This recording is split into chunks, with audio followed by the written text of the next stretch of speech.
Hello, everyone, and welcome to Stranded Publishing.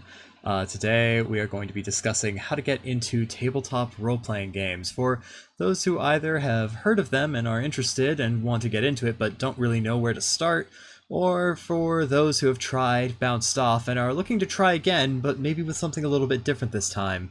We'll be discussing a variety of topics such as where to play, how to find groups, how to get a GM, and what games you should maybe start with, as well as just some of the troubles of playing any new tabletop RPG that new players may not be sure they're expecting. Um, for those of you who don't know who I am and stumbled across this video at random, hello there, my name is Oscar C. Tango. I'm a professional role-playing game master, as well as a tabletop role-playing game designer. I've been designing tabletop role-playing games since about August of 2020, I believe, and I have been playing tabletop role-playing games since 2017 and GMing them the same year, about 6 months after I started being a player. So that's why I feel qualified to talk to you about this. I make a living running tabletop role-playing games and do frequent efforts to teach people new games and show off what new games can do. So let's discuss some basic ideas first, like what is a TTRPG anyways? For those of you who have never heard the term, the shortened brand name of the hobby is D&D, or Dungeons and Dragons, although that is hardly the limit or scope of what we are talking about. So for those who aren't such a fan of that particular property, we refer to them as tabletop role-playing games. And what are they? They are a game where players make a character to interact with the world as if they were in it, that can be played at a table, theoretically. Some games are much more difficult to play at a table, but that's fine. This is to basically say, as opposed to a video game where you are playing on a computer or a console, or a board game where you aren't necessarily, you might have a character, but you don't necessarily have things like attributes that define you. Clue is, and also events are typically determined entirely at random, whereas tabletop role-playing games are a little bit more interactive and curated in a way. So, with that in mind, let's discuss what it actually takes to start playing tabletop role-playing games in the first place. So what does it take to start TTRPGs? Well, first off, you're going to need a game to play, obviously. Sometimes you're going to need people, sometimes you're going to need a GM, you're going to need a place to play, and you're going to need a willingness to learn. So we're going to break down each one of these one by one, starting with a game.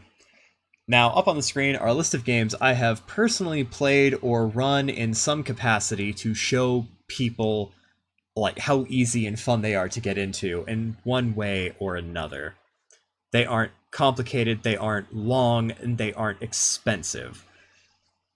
So we're going to go over each title, and I'm going to break down what I think they do really well towards getting people to play them, starting with Mouse Ritter. Now, what is it about Mouse Ritter that makes it so good? Well, first things first, up on the screen, you can see I've listed its price as donation, meaning that Mouse Ritter is what's called pay what you want.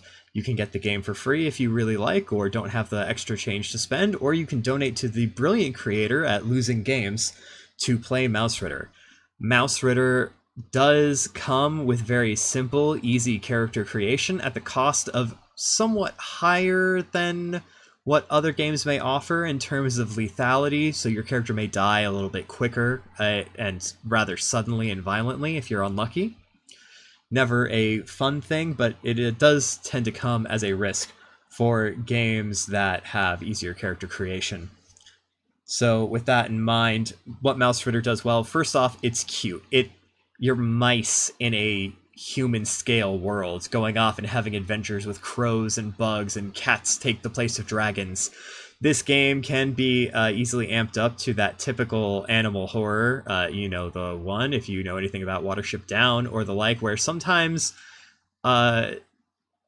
things about cute animals get a little bit too real, a little bit too suddenly. Or you can keep it light as adventuring mice going out and having fun to keep it perfectly suitable for kids who might be at the table if you want them to play with you.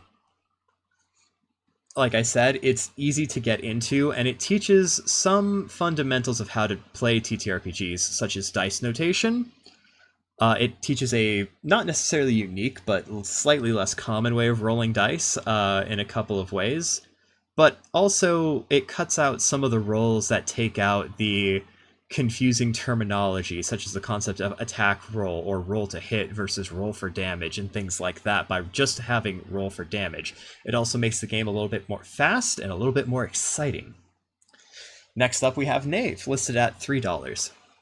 If you like things like more classic Dungeons and Dragons stories, Knave may actually be something on the line for you. Knave doesn't have classes or many complicated rules. The game is a entire standard page size portrait, 7 pages for $3. The game does have some minor downsides in that it really puts the onus on whoever's running it to put together enemies, but it does recommend that you look up monster manuals that are free, spell manuals that are free, or a simple way to go ahead and make monsters for yourself. So while not necessarily the most options in its short 7 pages to show you what to do, the game does come with everything you need to play it as is, and if you want to go and expand it and add more over time, it does have some advice to do that as you get a little bit more to grips with role-playing. It has the classic six stats of Dungeons & Dragons: strength, dexterity, constitution, wisdom, intelligence, and charisma. It uses them a little bit differently than some games you're going to come across, but in ways that make sense, and it makes every stat useful so that there's always a reason to be playing a certain type of character. It also has somewhat higher lethality on the scale, but it's not necessarily the most ridiculous when it comes to how hard it is to play or how easy it is to die. There are certainly ways that can be circumvented by this. This game does, as well as Mouser, require a game master. Actually, all of these do. I don't know much about solo RPGs or GM-less RPGs, so unfortunately that's not an area I'm an expert in, if that's what you're looking for. And I apologize for that, but I will have a recommendation on how to find them later. Next up, we have a game called OZR. OZR is actually one of the more interesting ones on the table. Rather than taking your traditional stats and dice, it goes ahead and it only really uses a D6, or a common household 6-sided die, and it's very much more narrative-based, having descriptions of your character known as traits, which you can use to gain bonuses to your rolls, or which you lose as you take more damage, everything from your weapon to your armor, or your just physical features are a trait that may help you or be lost as you go throughout the dungeon. So it definitely winds up being a little bit more story-oriented, and hey, what are you doing right now? Okay, what do you have that helps you? Okay, roll this. Rather than what I would call mechanic-oriented, which is where it says, hey, what are you trying to do right now? Okay, do me this thing to do it. I realize that sounds like the same thing. For those who are new, this may sound fairly similar, but for those who have experienced some more narrative-heavy games, they will know what I'm talking about, where it focuses on what you're doing and then has you roll to see what happens, versus you go to do a thing and you have to follow a procedure to do it involving rolling. Anyways, next up we have a name I had to shorten because it's very long. SOTDL, or Shadow of the Demon Lord. This is a game that is absolutely 18 plus. I do not recommend it for children. It has noticeable violence and very dark themes, and in some supplements and just somewhat in the game itself, sexual content that is frankly just inappropriate for children.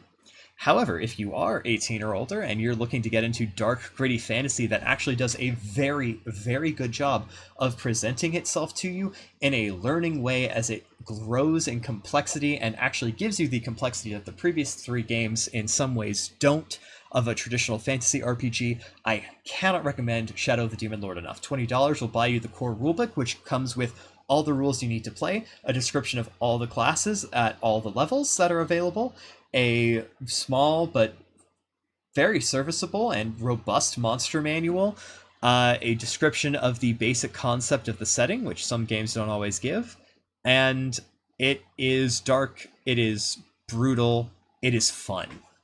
If you like darker worlds, it is definitely a good choice. Next up, also on the somewhat darker scale, but scaling much more back to child appropriate, we have Grimblade. Grimblade is also available for a donation, pay what you want price. As for how Grimblade works, it has players rolling d6 plus a skill they may or may not have against a different die that the GM is rolling to see how anything happens whenever they're doing something. And they suffer consequences for failing or take damage for failing, and then gain benefits or deal damage for succeeding. It winds up being, in some ways, it has very narrative combat compared to some games which have what's called initiative, where everyone takes turns, and winds up being capable of being very exciting. The game itself is fairly reasonably lengthed. It is fairly simple to get the grasp of. You really only need to know how to roll a d6 and see, hey, do I have this? Cool. Add that number to that result on that d6. And then compare it to another number that the GM rolled, also possibly with a bonus, and know which number is larger to know who succeeds. It's a fantastically elegant RPG, and I'm a very big fan. Next up, for something very different, there's a game called Subway Runners for $3. Subway Runners is unique on this list as it entirely requires online tools for both the GM and players to generate characters, as well as to generate the mission that characters are doing. But it is a simple game about going and fixing problems in a somewhat magical, high technology subway.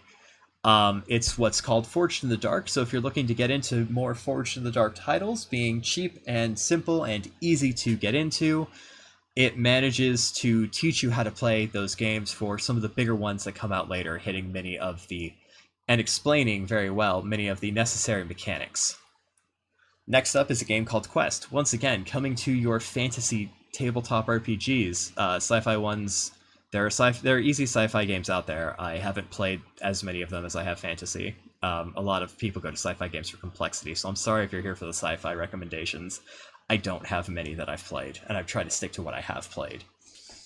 But Quest, although Quest does actually have a sci-fi release that's either out or supposed to come out. I haven't checked on that in like over a year. Quest takes simple D20, which is 20-sided die mechanics, gives characters a list of powers with a class, simple enemies, and simple design, and so it doesn't really deal with heavy minutia about what's happening in the game. It doesn't get very granular with things like distance or anything like that. It's very much about the story that you're telling and the adventure that you're having, giving people very free ideas about, hey, where are you from, what do you do, what's your class, how do you use it, what are your powers. So very open-ended, very simple. It's designed to read kind of like a picture book, so it's really not that hard to read. Some books are a chore to read for really good RPGs. Quest does an excellent job of being very approachable to read. And lastly, we have a game of my own, going back to the style of Forged in the Dark games, for those who know what those are, called Goblin Grabbers. Goblin Grabbers is a game about you being a bunch of silly goblins born from the soup, robbing all of the people around you so that you can build up your home and have a better home for all of your goblins and your soup. The game features both one-shot capability and campaign play. It doesn't do a chunk of the mechanics typical to Forged in the Dark games, but kind of plays on them, and it was written to be simple to approach, learn, and play. So, having looked at those games, there's something we need to talk about for starting, because I'm sure a number of you have come to this video and are wondering why I haven't mentioned a certain property very much. So, addressing the dragon in the room, let's talk about Dungeons & Dragons and its various editions. Now, with the caveat that I've never played 1, 2, 3, or 4th edition, I do know something about 1st and 2nd edition due to what's called a retro clone, and having read a few of those myself. But mostly focusing on the modern age wonder that is 5th edition, I don't have a very high opinion of this game. There are a lot of reasons for that, some of which come down to the way that the company has worked historically, some of which come down to my own personal just experience running and playing in the game, and some of which comes to just, wow, this is a thing that I don't like so much, and it's super popular, so much so that it actually like drives competitors out of the market that I find significantly better and more fun. Wow, that's frustrating. I don't like that it does that. But we're not here to talk about my opinion of 5th edition and all of the things I think it does right or wrong. We're here to talk about starting a TTRPG. And when it comes down to it, 5th edition can be a very difficult game to start. Now, that statement might anger a lot of people because some people are going to confuse having a lot of resources to show you how to start for being easy to start, and those are different things. Dungeons & Dragons rules have a lot of lack of clarity that the developers themselves refuse to actually specify on. I've gotten into arguments about people about the specific language and placement of commas. We've both gone to forums to see what the result was, only to have the devs chime in and say, we think the rule is pretty clear as written, and not further clarify what the rule actually means. So, the thing is, Dungeons & Dragons does ask a lot from the player to start off. You have to know what your race is, what your backstory is, what your class is, what your class abilities are, what your gear does, what your backstory ability is, what any of your racial abilities and modifiers are, your scores, the difference between a score and a score modifier, the difference between a score modifier and a save, and an AC, an initiative modifier, your hit points, possibly details of spell casting, what your spells are, what class your spells can take, and what level you can cast spells. Now, to be frank, this is a lot to ask for anyone starting a game as a player. It throws a lot down at your feet and says, all right, pick it up. And it does do its best to guide you, but the player's guide to teach you the rules and how to make a character and play is somewhere along the line of 150 to 200 pages long. And it's not organized very well. It's only available in some form of physical media, meaning that for those of us who prefer digital, there is no legal option to acquire it, meaning that the bookmarking and Control F to find resources and information isn't very simple. They do have a digital format, which is their own subscription-based place where you can purchase things, and I'm not a fan of that idea at all, because it doesn't let you download a PDF to, like, take on a plane with you or something. It also has a lot of books. It has a large community and plenty of people who are willing to sit down and do their best to teach you. This is something I cannot deny. Dungeons & Dragons does one thing well, and that's have a large brand. If you're coming to this game also with as a starting GM though, the hole gets deeper. You have to spend an additional $100 beyond the player's guide, because you probably should buy a player's guide or borrow a player's guide from one of your players to figure out what the fuck is in the player's guide and what it tells people to do. You then also have to read through a GM's guide that doesn't necessarily have the most helpful information, but does have a number of useful lists and resources for some things you can do in the game and some interesting optional rules. You also then should probably buy a monster manual so that you can actually have things to throw at your players as more than just the basic kit that you can find in the back of the player's guide. Coming in at $150 minimum for a group to get together and play the game, Dungeons & Dragons quickly racks up a price that many of the other games I listed simply just lack. And what's more, as you look at it, and as you get to higher play, the advice for how to build and design the game and the sense of the balance will change significantly. One thing a lot of people don't realize when they start playing is that the game is designed to have 7 encounters per quote-unquote adventuring day, meaning slowly exhausting player resources before they take a long rest in order to feel fair. And those fights are recommended to be sometimes at or around the player's level in terms of difficulty. So sometimes it feels like players are stomping, sometimes it feels like players are getting stomped. Sometimes the difference is literally one encounter to the next. The advice on how to build an adventure has little more than the 3-act structure, and then recommends tying in your 3-act structure into a campaign.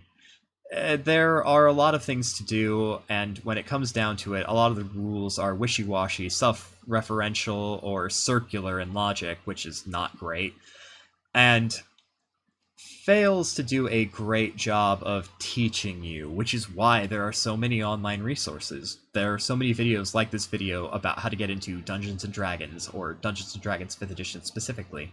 So if you're coming to this video exhausted, and you feeling like you have in some way, shape, or form bounced off, and you just don't get it, and you don't know why you can't have fun like all your friends who do, welcome to a lot of my experience when I started out with that RPG.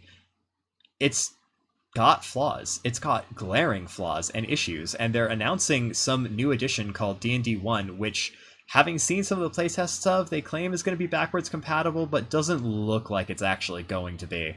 So you may be coming in wondering how to get into this and where to start, D&D 1, D&D 5e, 4e, whatever, and you've heard of all of these edition wars.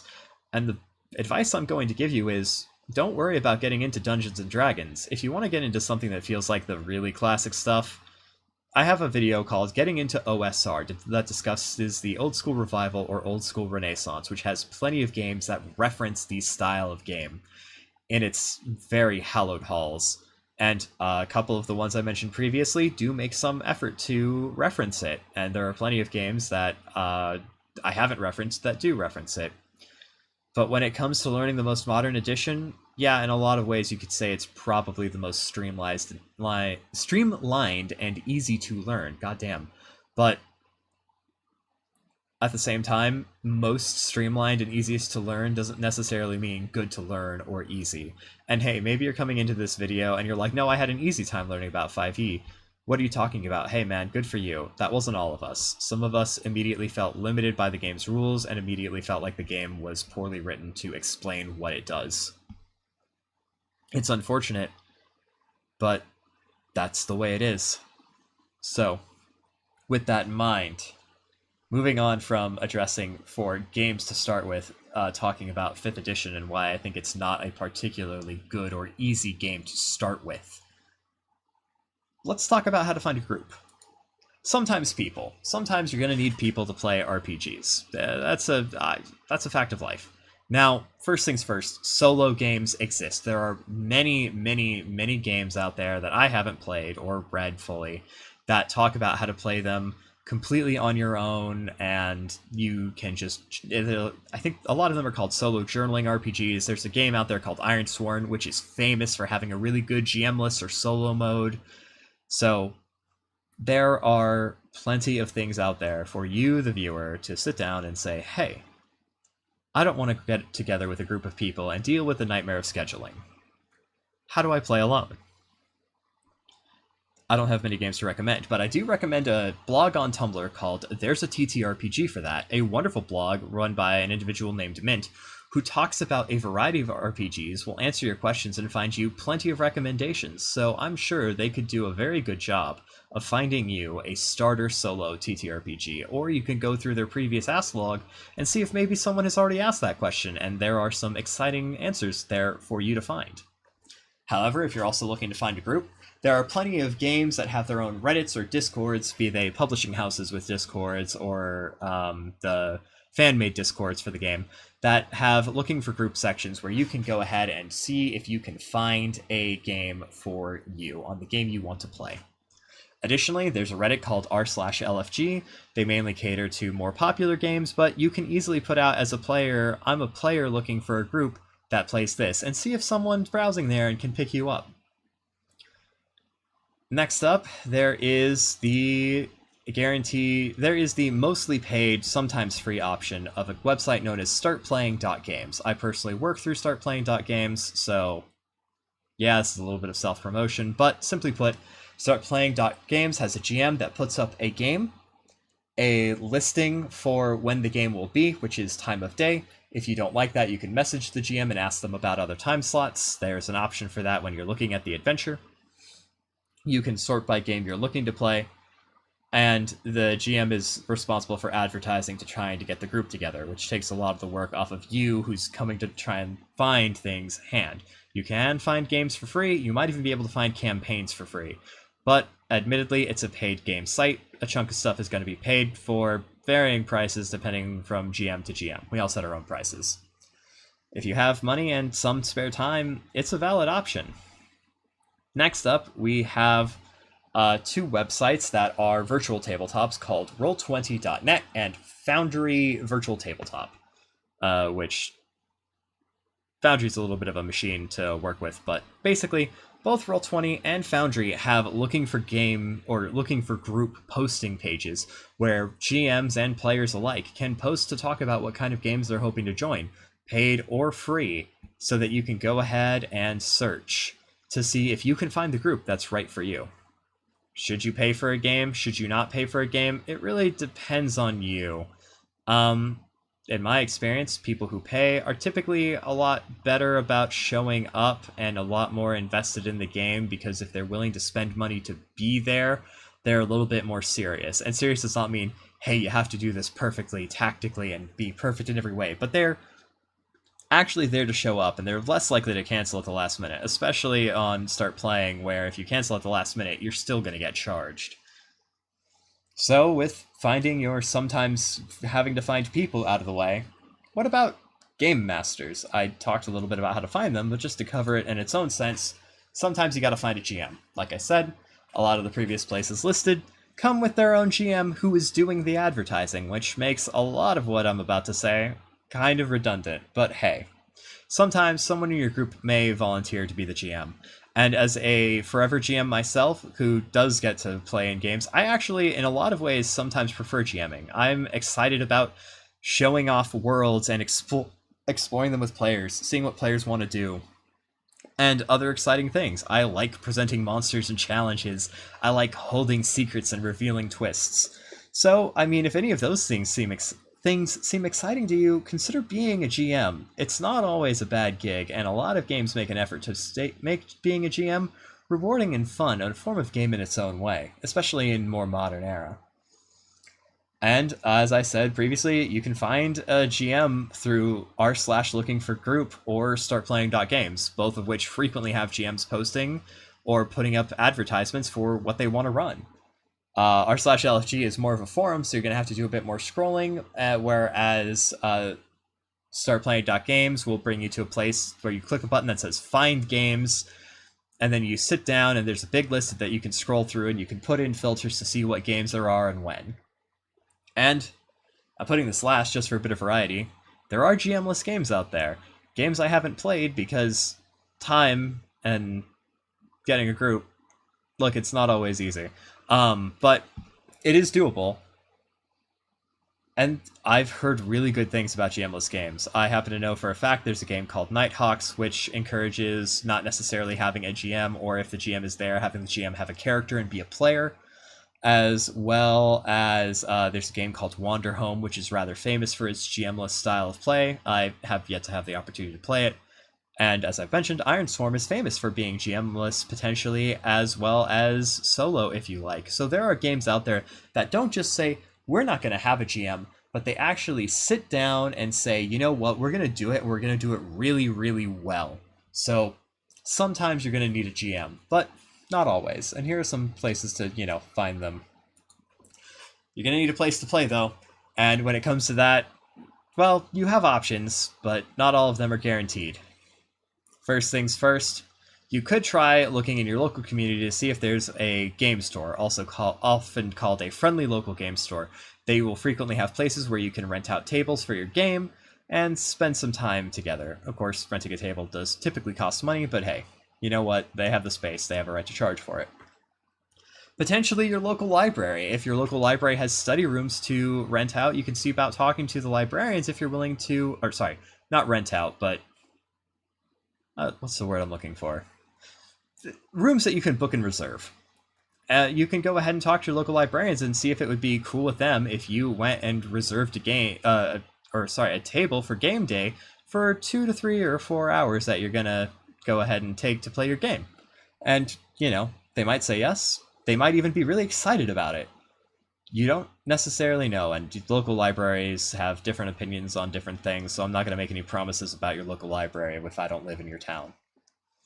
One of your players' houses probably has a table. Probably even has a table that you could all sit down at. If no one has a table, the floor is pretty okay.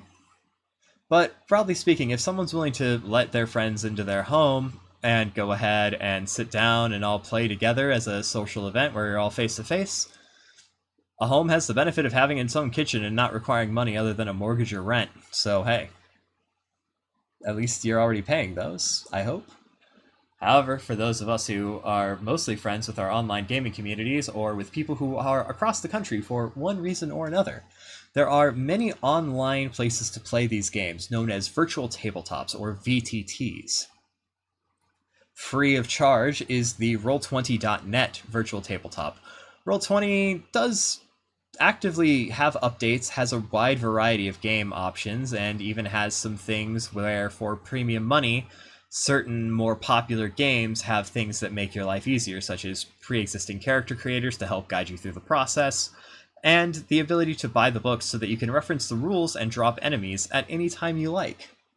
It has problems, it can be laggy, and at certain high times it's incredibly slow, and its tool suite is a little bit limited, but you know what? Honestly, for a free product, it's functional enough that, honest to God, you can sit down and have a good time with it. You just can't expect it to be super high tech. If you're looking for high tech, you might want to look at Foundry VTT. Foundry is a paid service, one-time purchase for a license, averaging $50, sometimes going on sale for as low as $40. Foundry has a lot of mods. It has a different and somewhat overlapping selection of games. I wouldn't necessarily say smaller, but you're not going to be able to find everything on Foundry, and a healthy chunk of what you can find on Foundry you can find on Roll20. But you get something significantly higher tech, a peer-to-peer connection for a server if you are just going to buy your thing, or you can pay different groups and hosting services, such as forge-vtt.com to host your server for you, at which point you can have unlimited servers, but only each Foundry license you buy up at a time. So, broadly speaking, it does have a little bit more technical... It has a much more technical edge to it than Roll20. For the increased technical options you get in many ways, you're also taking on a little bit of bulk on learning how to make it work and use those technical options. Comes with a lot of mods, comes with a lot of systems. I use it a lot, and I like it a lot. And lastly, for those of you who have Steam and want a weird blend of high and low tech, there's the in-development tabletop RPG, Talespire, which is, first off, the only one of these three that's actually three-dimensional. It specifically features a toolkit so that you can build maps and place mostly, although not entirely, pre-existing tokens on a map. Now, Talespire does come with the oddity that it, well, it doesn't have character sheets like the other two do. Meaning that you're either going to have a paper character sheet, or you're going to have some kind of a place where you can sit down and you can go ahead and have your sheets open. When I ran a game there previously, I used Google Docs, but I mean, you can't always necessarily use Google spreadsheets to run your games. But they have recently introduced modding, which offers a variety of new places to get your character sheets from, so you can always browse around there and see what people have made for Talespire. And again, it's the only 3D one, which is genuinely really, really cool. It's actually one of the most exciting things about it, and one of the reasons I like it so much. Next up, the last major thing you're going to need for a TTRPG, you're going to need a willingness to learn. And I'm not trying to come at this and say, like, oh, you need to be willing to sit down and learn, like you don't try hard enough. Like, no, some games don't meet you halfway. I'm willing to admit that up front. A lot of my favorite games did not make it into the, hey, here's a good TTRPG to start with, because they just take more effort to sit down and learn. But no matter what you're doing, you're going to have to learn terms, you're going to have to learn mechanics, and you're going to have to learn what the game is designed for and what it's not designed for. And when you learn to respect these things, approaching new RPGs becomes significantly easier every time. If I had to give any kind of reasonable description or example of this, you don't buy the Mass Effect video game, a game about being in space and shooting people with guns, to have a fantasy adventure where you're wielding a sword and casting lightning spells. You typically get another game for that. And a lot of tabletop RPGs don't go and sell themselves as that you can do anything with it. 5th edition does, but it doesn't necessarily enable that super well with its rules. It takes a lot of effort on the part of the GM to force and bend and break it in special ways to make it work those ways. And those people who do that are exceedingly talented. I don't have the patience for it. But no matter what you're doing, you have to come to the table ready to meet the game halfway and meet your game master halfway. Not everything can be for or about everything. And you're going to have to go ahead and you're going to have to take some time and say, well, you know what? I've got to sit down and learn this.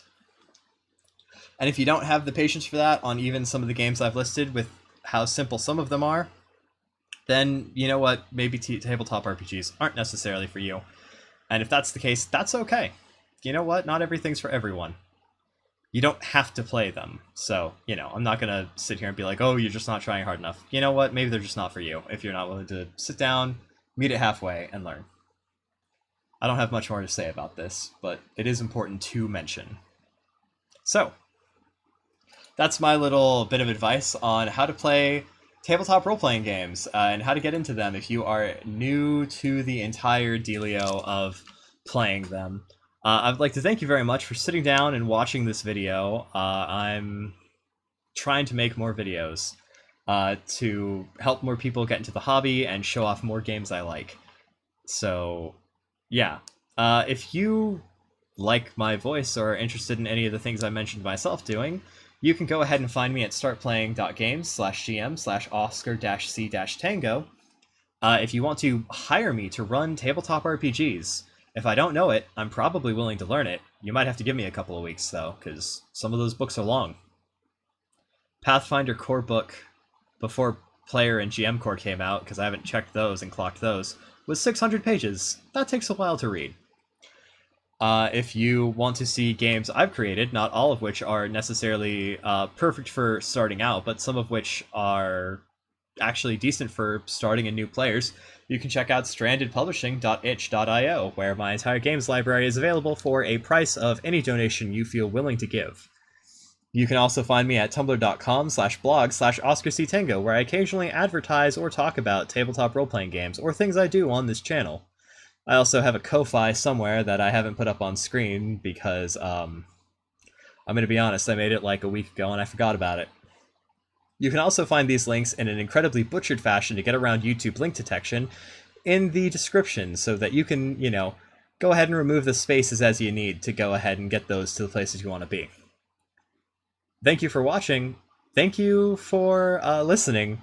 And if you have any opinions or thoughts about other games that people might be able to start with that are really easy, and we are looking for low mechanical... Sorry, when I say easy, what I mean is low mechanical buy-in from players and not a lot to read, go ahead and drop some of your favorite games to teach new players with in the comments down below, because, fuck it, I always need new game recommendations. Anyways, thank you very much for listening, and I hope all of you have a good night, day, week, or whatever it might be.